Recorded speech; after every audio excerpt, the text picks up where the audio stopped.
तो अब हम बात करते हैं about centrally acting adrenergic drugs. तो हमने इसको अगर क्लासिफिकेशन में देखें तो हमने इसको सिम्पैथेटोप्लेजिक्स में पढ़ा था, जो कि सेंट्रली एक्टिंग एड्रीनर्जिक ड्रग्स होते हैं।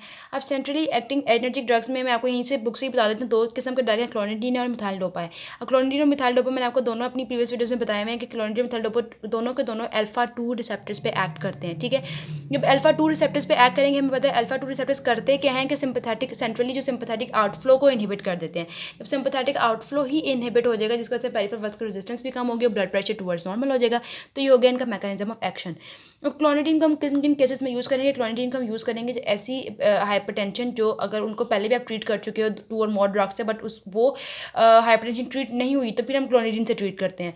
देन क्लोनिडीन आपके पास जो है ना रीनल ब्लड फ्लो भी कम नहीं करता और ना तो जीएफआर को पे कोई इफेक्ट होता है इसका। डेट्स वाई अगर आप रीनल डिजीज़ वाला पेशेंट है, रीनल इम्पेयरमेंट हुई हुई है अगर किसी पेशेंट को, उसमें भी हम क्लोनिडीन को है वो सेफली दे सकते हैं। देन थर्डली क्लोनिडीन जो होता है आपके पास ओरल एडमिनिस्ट्रेशन होती है और वेल एब्जॉर्ब हो जाता है बॉडी में और ईजिली किडनी से एक्सक्रीट आउट भी हो जाता है, तो बॉडी पे कोई हार्मफुल इफेक्ट इसके होते भी नहीं है।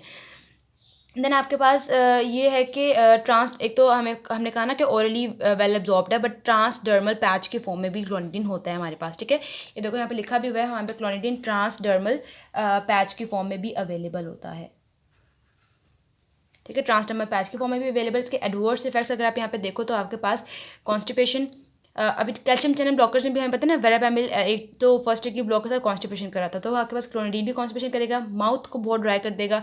Then drowsiness, hypotension and confusion, ये सारे के सारी चीज़ें कौन कर रहा है? क्लोनिडीन। क्या चीज़ें हैं? कॉन्स्टिपेशन है, आपके पास ड्राई माउथ है, ड्राउजीनेस है, हाइपोटेंशन है एंड कन्फ्यूजन है। देन आपके पास क्लोनिडीन को एब्डप्ट विड्रॉ बिल्कुल भी नहीं करते क्योंकि रिबाउंड हाइपरटेंशन होती है, ठीक है। तो अगर आपने क्लोनिडीन को जो है विड्रॉ करना है तो स्लोली करना है अगर डिसकॉन्टिन्यूएशन रिक्वायर्ड है तो। देन मिथाइल डोपा के बारे में भी आपको बता दें, अल्फा-2 पे एक्ट करता है, जब अल्फा-2 पे जब ये भी जैसे क्लोनिडीन करा था, बट हमारी बॉडी में जाकर ना ये सेंट्रली मतलब सेंट्रल नर्वस सिस्टम में जाकर कन्वर्ट हो जाता है मिथाइल डोपा से मिथाइल नोर एपिनेफ्रीन में, और आपके पास adrenergic outflow from the CNS block कर देता है या कम कर देता है, ठीक है, एनर्जिक आउटफ्लो। अब मिथाइल डोपा के साइड इफ़ेक्ट्स क्या होते हैं कि ये सिडेशन करते हैं, जैसे क्लोनिडीन पे सिडेशन करा था और ये करता है ड्राउजीनेस। दोनों के दोनों इफेक्ट्स साइड इफेक्ट कैसे हैं? क्लोनिडीन जैसे ही हैं, वो भी सिडेशन और ड्राउजीनेस करा था।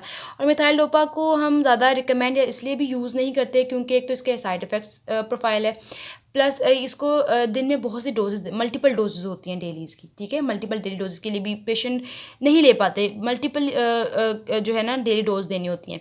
देन इसकी एक इम्पॉर्टेंट चीज़ ये है कि इसको हम प्रेगनेंसी में यूज़ करते हैं और ये सेफर ड्रग है इन प्रेगनेंसी, ठीक है।